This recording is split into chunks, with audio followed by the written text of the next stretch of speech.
凌晨4點50分，喺北角碼頭巴士總站，最後一班開往機場嘅通宵巴士開出，而日間服務嘅 A11 線頭班車亦都緊隨到站，預備接載第一班乘客。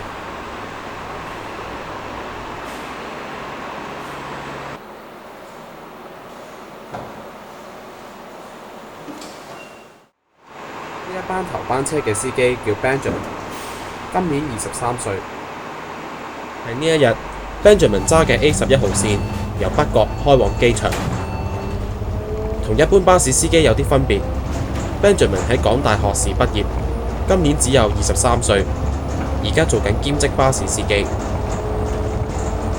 Benjamin 本身係一個巴士迷，而佢將自己嘅興趣同時轉化成為職業同埋學業。喺畢業之後喺港大讀交通研究碩士，而巴士司機嘅角色就係佢興趣同埋研究嘅集合點。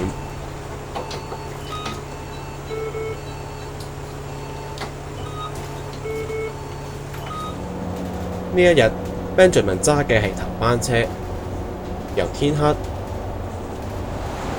揸到天光，沿途經過青馬大橋，嚟到機場，時間係朝頭早6點15分。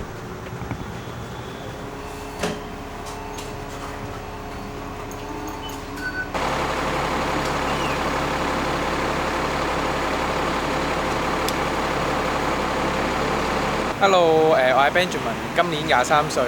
咁我曾經呢就係一個建築設計師嚟嘅，而家就全職喺香港大學嗰度讀緊交通規劃同埋政策嘅碩士。咁而家亦都係個兼職車長。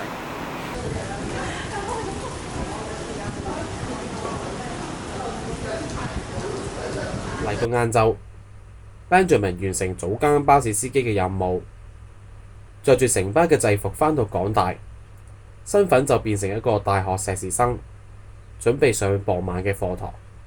就講返就係我幾時入行啦？咁我3月開始訓練嘅，咁訓練到5月中咧就正式做全職車長嘅，係上年2016年嘅2016嘅5月中。咁嗰陣時候就喺機場嗰邊返工啦，咁樣就做 E23嘅。咁就3月頭咧我就即係 quit 咗全職，咁就轉返做兼職嘅。係啦，因為嗰陣時候我都係打算去讀書啦，咁樣我當然唔會好公開咁樣講話我自己依家係讀緊大學或者讀緊碩士，即係當然我都冇特別會成日攞呢樣出嚟講啦。咁所以我假設唔係大部分人都唔知嘅，即係純粹見到一個好後生嘅人過嚟做嘅啫。咁即係後生都有嘅喺我哋公司，咁所以都唔係一個話好罕見嘅情況啦。做嘅都係興趣為主嘅，其實好多時候。即係其實佢哋自己都明白，即係巴士迷呢個心態。係啊，佢哋唔陌生嘅，其實對於呢個 concept。對於自己一邊揸巴士一邊讀碩士 ，Benjamin 覺得唔係一件特別嘅事。佢認為巴士司機呢份職業嚟講，背景並唔重要。即係咯，亦都唔會話有人特別會覺得哇你讀master 或者讀大學你就叻啲，即係咁你揸車都唔係講呢樣嘢嘅，揸車仲要安全同埋即係同埋唔好最好即係管理嘅角度就唔好過鐘啊成啊咁樣啦，唔好意外啦。咁其實你係咩 background 亦都唔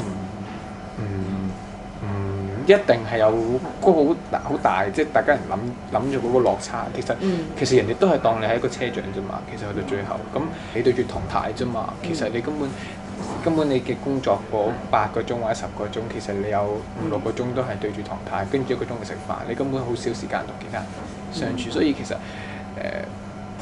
即係你嘅學歷，其實你跟其他人唔會太清楚。反而有一樣嘢就係話其實喺街嘅人會見到，突然之間見到個咁後生嘅咁樣，咁佢哋會即係我初期係多啲人會話師兄好後生喎。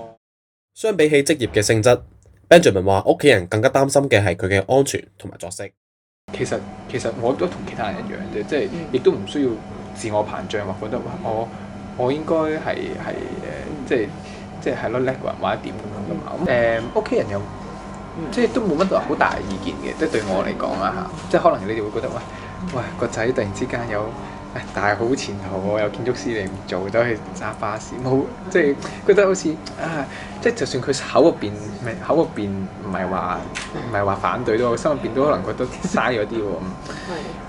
呢個係有嘅，比較即係有時都係會令到佢哋覺得即係覺得可能有啲唔好受嘅話，就係呢份工係真係時間係真係比較顛倒嘅，即係攰時間即係早出晚歸啦，挨得我啦。咁同埋責任係大嘅，責任係真係大嘅，即係佢會驚，喂，你會唔會撞到嘢㗎？你會唔會有危險啊？你會唔會好攰啊？即係覺得佢哋其實係真係關心呢啲嘢多啲咯。咁當然我都成日都會話嘅，我話咁如果我唔做，咁你就冇巴士搭㗎咯喎。咁你即係我覺得呢份工我唔做，有人做，即係你唔可以覺得話，我個仔係同我親啲㗎嘛。咁所以佢係唔應該做呢啲嘢嘅。即係我覺得呢份工作辛苦嘅工作。佢既然有人喺做嘅，我覺得佢係值得 respect 同埋唔應該即係其他人做咪夠咯，最緊要我身邊嘅人唔好做啦。即係我覺得呢個心態係唔應該係咁樣嘅咯。而其他人嘅睇法 ，Benjamin 話唔係好介意，反而更加着重嘅係可以喺唔同嘅時候嘗試唔同嘅嘢。即係人哋點樣介唔介意咧？我唔知人點討論啦咁樣。咁即係呢個。我會話，即係喺我一開頭轉嘅時候咧，我係有好清楚咁問過自己，究竟你介唔介意人哋點睇？你介唔介意人哋會講，或者係會覺得會有啲咩感覺咁樣？咁我覺得去到最後就係，